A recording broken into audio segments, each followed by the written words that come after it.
Древни къщи, побелели в радост сред цветни градини. Други, тъжни, посивели от старост, скрили спомени дивни.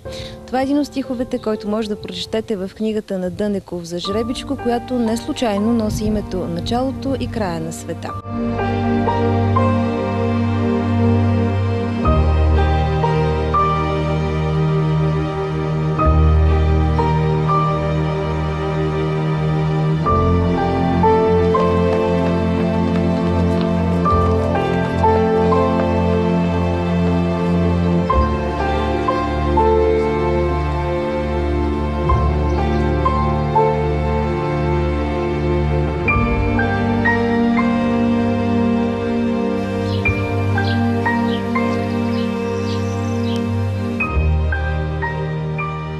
Село Жребичко е на около 600 години. Сега в него живеят 100 души. Повече от половината къщи в селото са рухнали, оцелелите обаче пленяват със своята автентичност и дух, нищо, че времето безмилостно е оставило следа върху тях. Въпреки това, в съчетание с живописната панорама, Жребичко успява да заплени всеки, който е решил да го посети. То се намира на 20 км от Пазарджик, като се минава през село Козарско, съвсем близо до Брацигово. Пътя свършва на Мегдана в Жребичко, а след това ви очакват Родопите и невероятната панорама към Тракийската низина.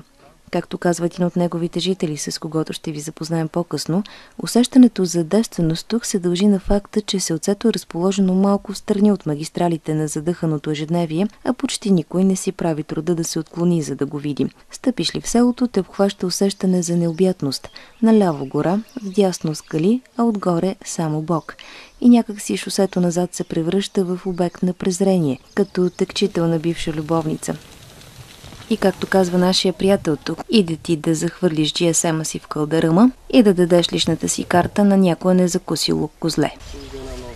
Димитър Дънеков. Той е роден в Жребичко, живее в Брацигово, но при всеки удобен момент е в селото. Той е музата на неговата книга "Началото и края на света". Това, което аз знам и съм се опитал да събера в моята книга за Жребичко, е, че селото е създадено от бежанци, които се от Търново при падането му под турско робство. След погромите там, отделни групи са тръгнали да си търсят препитание, да спасяват живота си. Избягали са в Родопите. Специално за тая група, това, което е останало като предание, че са обикалили дълго. Най-напред са направили селище около Смолян, но оттам пак са ги ударили турците, тръгнали се да бягат насам. Стигнали се до този рит, от който вече може да се види цяла Тракия надолу. И през нощта, докато са умували на къде да продължат, напред турци, отзад зад гърба им пак турци. Една кобила започнала да ражда, родило се жребче. Там, където жребчето стъпило за пръв път, изправило се на краката си, и там, където му пряло копитцето, бликнало извор. Извора е тук отдолу, бълбука се и до днеска. И те решили, че това е Божи знак и останали тук. И на името на жребчето нарекли и селото Жребичко. От онези времена са и преданията за Вълчан войвода, който събирал пари, за да откупи свободата на България от руския император, като обирал търските каравани. А селото, участник в априлското въстание, дало над 100 души защитници на въстанало Брацигово. Те стъпили в огъня, който в края на въстанието е погълнал и Васил Петлешков. Хората в Жребичко сами са обновили и 150 годишната си църква Света Троица, най-старата в общината. Църквата е изгоряла веднъж през 1923 година и веднага е била възстановена, но от 1956 насам няма свещеник. Църквата в селото вече надхвърли 150 години. За съжаление обаче в нея така и не успяваме да докараме по някакъв начин свещеник. На Великден, аз през последните 10 години на Великден съм неизменно тук в тая църква. Службата е интересна, защото води патриарх Максим, обаче от касетофон.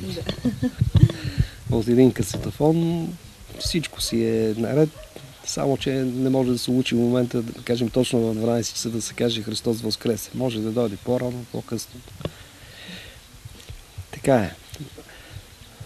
Правил съм запитвания към Николай, Пловдивския митрополит, но явно църквата изобщо не е заинтересована, хората са отписани. Тук важи поговорката Бог високо, цар далеко. Чувстват ли се така хората тук, изолирани? Много са интересни.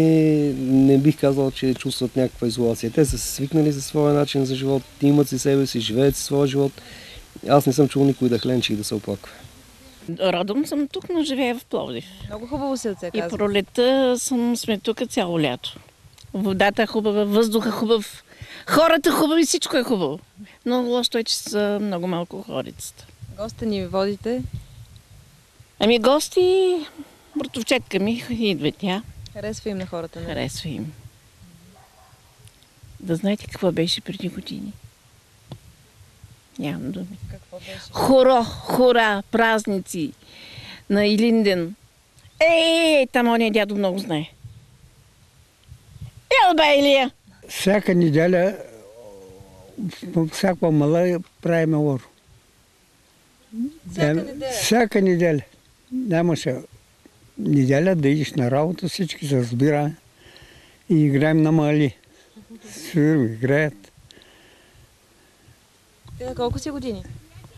84. 13 превнука имам. 13 правнука? Да. 6 внука имам и 13 превнука. Едно време ти си бил пръв на хората, сигурно. Пръв. На 17 години се ожених. Така. На хорото ли си хареса? На хорото. Тук ако момчета бяха много, момичета бяха малко. И като бяха на фронта, оня като се върна 21 напред 22 и зимата от нашата не мога да си вземеш връста на момичето. Оня като се върна от фронта и се женя за по-малките. Колко махали имаше тук селото тогава? 6. 6 махали, 6 хора, всяка 6 неделя. хора. Всяка неделя и всяка празник си бада от перущица челгажи и водят да ги фатат момчета. И на урото, като играеш, трябва да платиш 2 лева да сваниш. И иначе на челгажите кой ще плати? Да. И като ваниш да водиш урото, даваш още 2 лева. Друг поп иска да даде по 3 лева, то път вземе урото да го водя. Ти колко си давал? Дал съм 4-5 лева. Свирим, бе.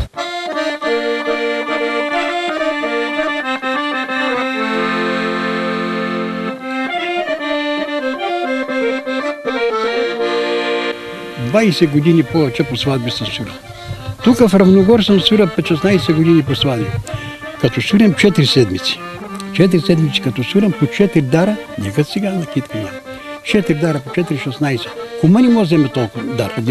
Тук жената се чуди какво прави. Кърп имам още и ризи от тогава.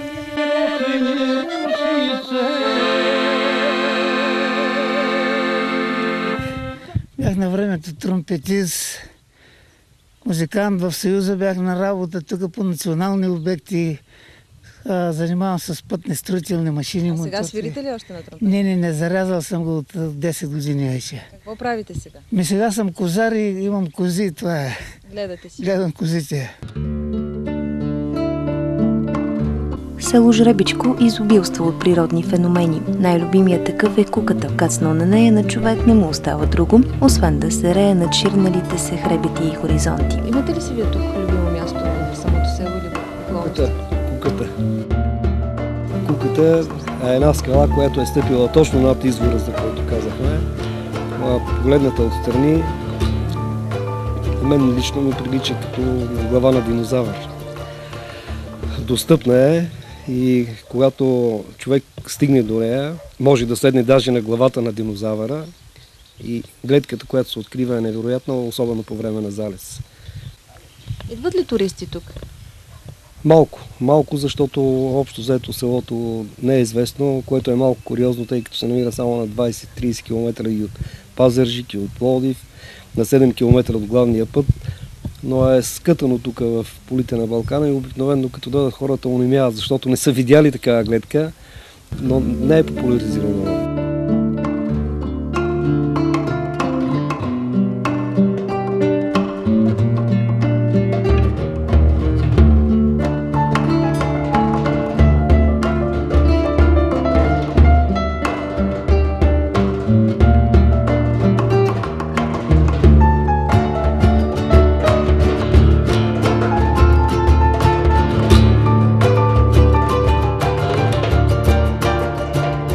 По-голямата част от къщите наистина са стари, но те са вече само една малка част, тъй като по стечение на обстоятелствата от над 3000 до 4500 души население след образуването на ТКЗС-то, хората са останали без препитание, земята е била единственото им препитание, обаче терените са много трудно обработваеми.